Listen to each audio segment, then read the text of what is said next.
What's up, YouTube?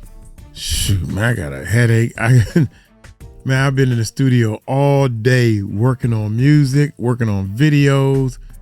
I had a session, man. We working on music with a buddy of mine. He want to do another project, and he will only do the project with me. Well, some other people, but you know how all the new people coming up. Anyway, check this out, man. Chopper is apparently he's still signed to Diddy, right? And Chop is trying to get released from Diddy while he going through all this stuff. And Chop been straight up telling us his version of what things are and what they're going down and everything. And it's funny. I'm gonna let him tell y'all the story, man. He talking about Diddy's kids and the way Diddy looked at him when he went to go try to straighten up some business and everything. I ain't gonna try to tell y'all the whole story. I want y'all to check the story out, you feel me? And hear it from his words. This mic sounds different now, man. I've been in here doing all kinds of stuff. But anyway, I'm tired, I'm burnt out. Take my BC powder. Y'all hit that subscribe button. Hit that bell. When I saw Diddy at his trial, he shook his head and looked at me like, man, this nigga he on the video saying all this about me. Yeah, everybody telling him he probably see it for himself. You know, they got all kinds of YouTube sneaker phone in type dude. Y'all hit that subscribe button, hit that bell. Chopper, y'all. He signed to Diddy. Let's check this out. Yeah. Wait a minute. That's my bad. Here we go, man. Jesus. What was the most surprising thing you seen when you went there? Damn. Looking at his sons, it really wasn't Quincy. And I'm gonna start there. Looking at Quincy looked at me just like, Quincy really brainwashed. Quincy has been around Diddy since he was a child. Quincy is actually Albie Show's son. He looked at me and was just like, wow. Justin, that little cornball, he looked at me and was like, fuck you. And then Christian, he just was there. Christian don't know no better. That's Kim's son. And he looked at me and just more like, man, the fuck, right? See, I gotta look. I'm gonna go over here. I'm gonna tell you. I'm gonna show you what I'm doing. I gotta look up who's who because I don't know him by name. You know what I'm saying? I ain't that big of a fan. I wish I was. I wish. Shoot.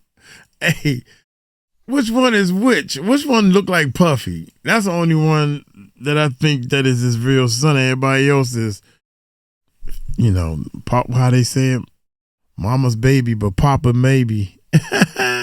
Here we go. He looked at me and was just like, wow. Justin, that little cornball, he looked at me and was like, fuck you. Oops. And then Christian, he just was there. Christian don't know no better. That's Kim's son. And he looked at me and just more like, man, the fuck, right? It was actually jury duty. You right? So I watched the jury duty. I didn't actually watch the trial, but I wanted to go up there. I got paid to go up there, but I wanted to go up there myself and be like, I'm in the building because I can't be the type of person to speak on Diddy on platforms and not be able to face him. You're here right now in New Orleans with me. I'm from uptown New Orleans, the third wall, Baron Street. Where I'm from, we can't look at you or speak on you and not face you. That'll be a coward move. Anything that I say is my truth and it's the truth, right? So I wanted to see him and let it be known that I'm speaking on you and I'm here in the building. Not just for that of the coward move that I'm not, but actually because you need to let me go. You need to sign my name off so I can proceed with my life. So that's why I went up there. But it was pretty cool though, because I seen Cassie, she smiled and smirked at me. Diddy's sons looked at me like I was a bitch ass nigga, but I looked at them like they cornballs. Oh my God. His daughters was there. They innocent, so I didn't really peep that out. Right, I didn't right. care about looking at them. They innocent. Right. Diddy mama looked at me like, yeah, fuck you, nigga. So either way, it was still a good look though. It was a good look. I didn't care. I smiled. I smiled. How far apart was Cassie and Diddy's family? Diddy family was on the left, Cassie and them was on the right. It was like this. Did you ever see him look? It was like the yin and the yang. Did you ever see him look at each other? I seen Cassie husband and Diddy family look at each other, but Cassie looked straightforward. It was just like she was focused. I really don't feel like Cassie wanted to be there. She was pregnant. I don't think she wanted to be there. I think that the Alphabet Boys not just manipulated her, but forced her to be there. I think Cassie is just there to just get it over with. I don't really think Cassie's goal was to kick him while he was down. And that's just my opinion from what I looked at. You know, and I'm very observant. She didn't look like she was there to destroy him. She was just like, I'm here, they made me come here. I'm just going to speak my piece and let it go. And Diddy family was on the left, Cassie was on the right. How did Diddy look? Diddy looked like an elder man. He looked like an older, hip man. He looked like a man that, he looked like a cool grandpa. He didn't look like he was out of the loop. He didn't know what he was doing. Diddy looked like he knew exactly where he was at, what he was doing. I could tell that posture-wise and characteristically, he kept his head up for his family. And I can't say he looked bad. Only difference is we're so used to seeing Diddy with the waves and the dark hair, but in that trial situation, he had gray hair, and he looked like somebody cool-ass grandpa. So that's what I would say about that. Yeah. Did you and Diddy look at each other? Did he see you? Yeah, when I came in, I was low-key in the cut. I was in the back. But when he looked over to his right, well, actually, he didn't look over to his right because Diddy's family was to the left. He looked behind him, and he seen me. I guess somebody told him I was there. He looked at me and went like this. He was a face of disappointment. But the real truth of it is, I'm disappointed. It's because if it was up to Diddy, he would have dug me out like he did the Black Robs, the Maces, the Craig Macks, the Biggies, and all these people. Wow. Diddy would have dug me out if it was up to him. But Curtis said this situation, when you sign a deal with someone and then they are in this predicament, you have to release them. But yet and still, I spoke my piece and my truth on Diddy. And then he looked at me like, I can't believe you done this to me. But deep down, I can't believe Diddy done this to me. It's because when Katrina happened, he told me to get on the road. More than understanding the detrimental situation of the hurricane. And not just that, when I caught a sex trafficking charge in 2022, I got Drew the bad boy, and I asked them, can they help me? And they told me no. So I was okay being there because I wanted him to see me. So the look was disappointment for him, but the outcome was disappointment for me. Damn. We've all been hearing about Kid Cudi and his Porsche being blown up for a while, but learning about him getting on the stand and actually, seeing the headlines and everything, it kind of felt like a little bit different. What's your thoughts on him, his willingness to get on the stand and say everything that he said? I think Kid Cudi is he's a civilized man. I feel like I had to think about this too.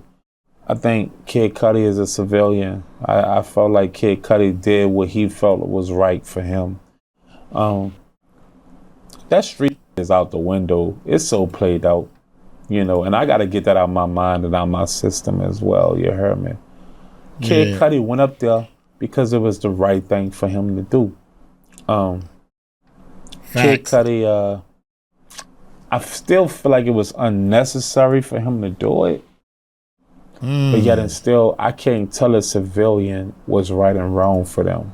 If he accused Diddy of blowing up his car, ransacking his house, hurting his dog, he has the right to say what he wants to say and speak his piece just as well as I did when I was there. I just feel like there's a difference between a civilian and a street dude. I wouldn't have done that. No matter if Diddy would have blew up my whole family, I just wouldn't have testified. I just would have got my get back, however way I would have got it. But Kid Cudi is an artist. He's a poet. Facts. He's a Samaritan. Facts. And I feel like Kid Cudi felt like the right thing for him to do is speak his piece, allegedly. And mind you, when he testified, everything he spoke on, his rebuttal was always allegedly. So I just think it made Diddy look more of a monster than what he should have looked at. And I don't think Kid Cudi should have been there. I think you should have let Cassie handle her business of what these people aim for her with, because I still feel like they didn't give Kid Cudi a subpoena to speak his piece. I think Kid Cudi wanted to go up there and speak his piece, and I don't think it was necessary. So regardless of what people say, I don't care what people say. I just don't think Kid Cudi needed to be there, and that's just me, because he didn't have to. You know, one thing that I thought from the Kid Cudi testimony is I kind of feel like it made it definitely look like Diddy had a team of people that were working either with him or for him. And I think that maybe that was maybe the primary reason for them bringing Kid Cudi up. I could be wrong though, you know what I'm saying? But you're not wrong. You're not wrong, Cam, because the more the story is, the aim that they're aiming for is not just the testimony for Kid Cudi. It's to consider Diddy in the RICO case.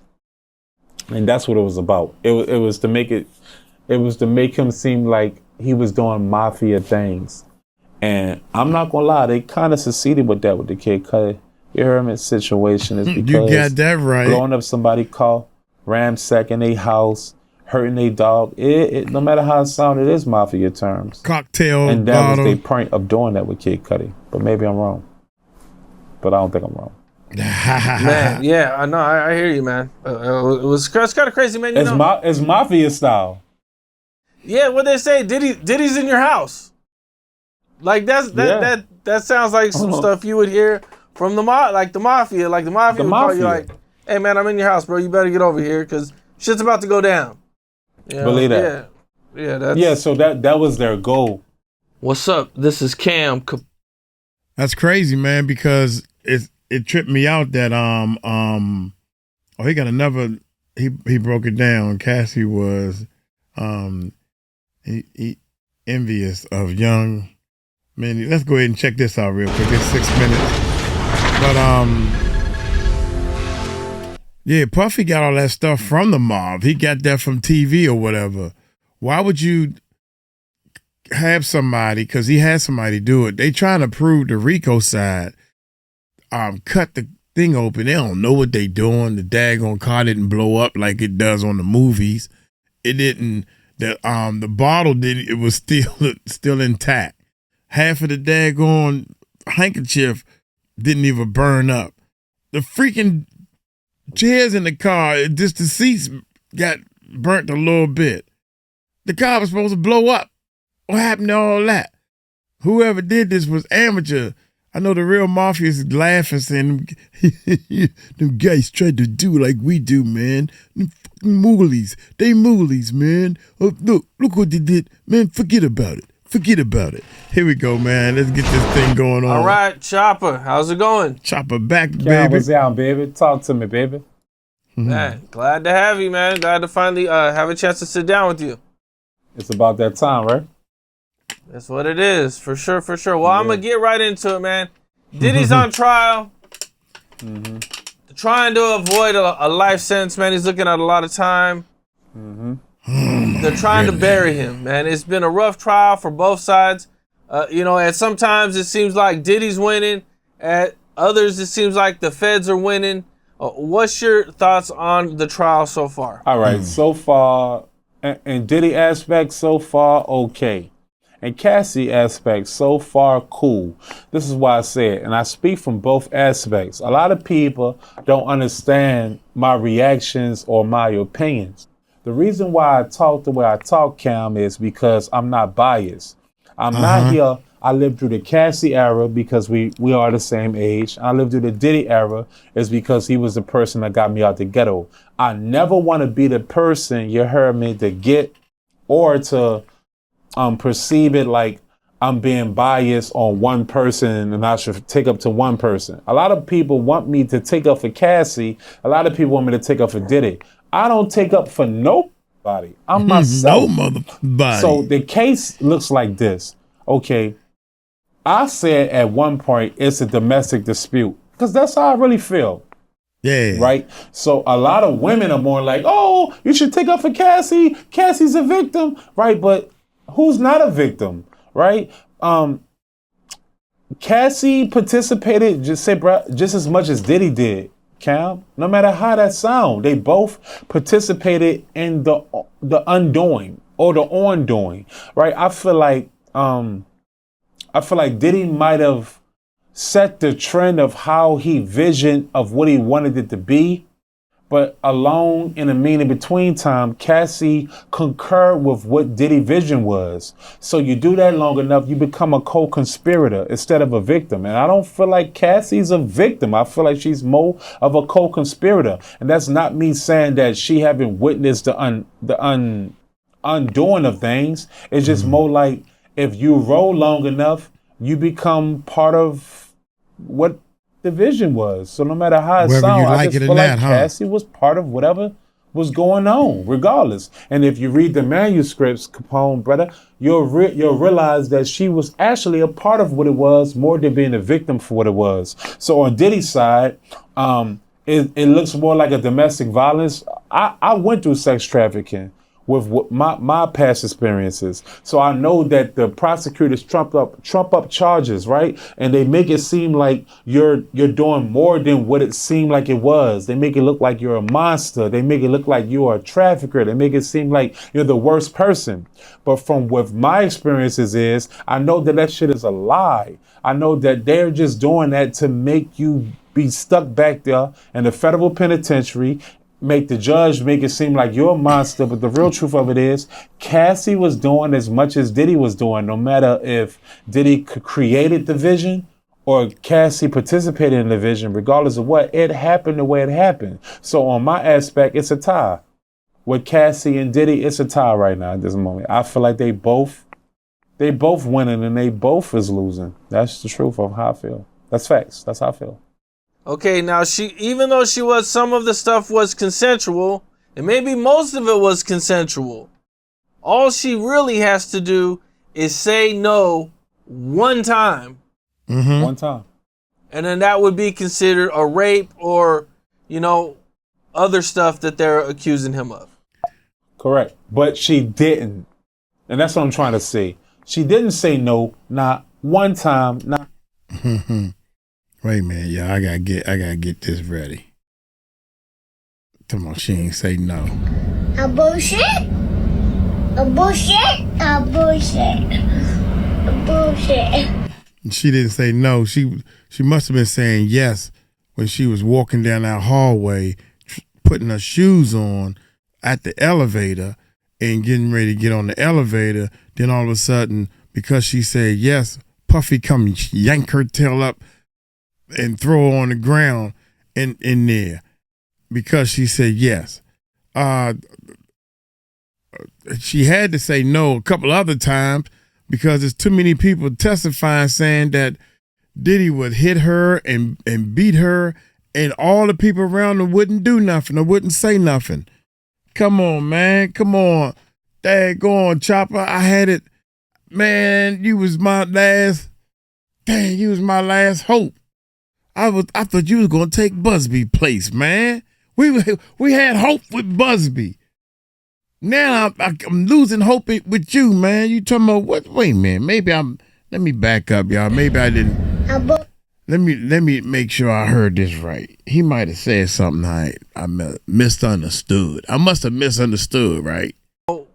Other stuff that they're accusing him of. Correct. But she didn't. And that's what I'm trying to say.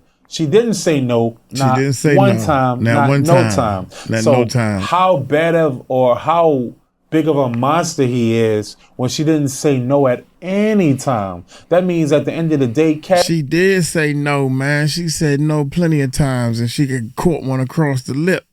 That's why she was saying yeah, because she got tired of getting beat up. She said that. A lot of people said that. The video says that. The video says she said no, she leaving. She wasn't saying yes while she walking away. Cassie knew what she was doing, and I'm not here to shoot her down. I know Cassie personally. I seen Cassie in Vegas when she told me that this was about to occur with her husband. You know, I don't feel like this is a sex trafficking RICO case. I feel like this is a toxic polygamy relationship type of case. And I feel like once Diddy started doing that situation with Young Miami, it started going a little, it became envious. I felt like Cassie looked at that situation and got envious and said, you know what? He's doing for her more than what he's ever done for me in 11 years. I want my get back. And I feel like that's what this is. And I'm not shooting down Cassie.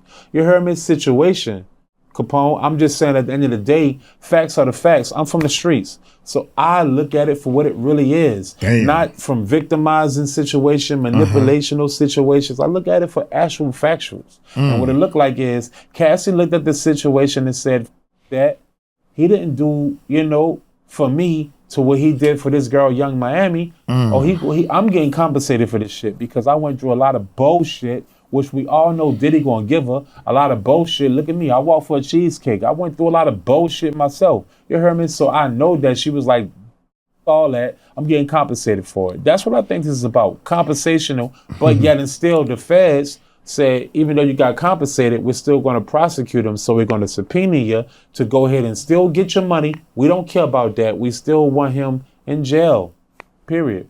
It was just his time to get prosecuted, period. That's just how I see it. What's up? This is 𝗟𝗢𝗡𝗞𝗦. Man. We got more content like this coming soon. So hit that like button, subscribe. Man, come on, cuz. This dude, oh my God. Chopper, you disappointed me on that one, man. You still my man, though. You still I'm not a one strike you out type dude, man. You gotta really, nah. You still get a thumbs up, Cam, but no woman, I don't think, it might be very few that want to get whooped and beat and get their butt kicked and want to stay. I don't know, but anyway, man, she said no plenty of times and took a butt whooping off the no. So she got tired of. I'd rather take a unpainful yes and let him do what he need to do and get it over with. At least I get to spend time with him because I love him. Yeah, Cassie, there's something wrong. I can't see how you can sit there and let somebody abuse and beat you and want you to have intercourse with another man that you supposed to love him, and you call that love? I think it's something wrong with you also, to be honest. I think something ain't right upstairs, because shoot, you still on the stand after you done left the man and you married somebody else having a baby, and they ask you, do you still love him? Well, I love what we had. If I was your husband, I'd be like, look here, girl. Then you played Kid Cudi and went back to oh, come on, man. I don't know. Hey, where y'all meet these girls at, man? Where y'all meet these type of girls? Good gracious, make my skin crawl. Ew. Look here, y'all. I'm get on up out of here, man. Hey, y'all take it light, take it slow. Y'all tell them Uncle Mike told you so. Peace out.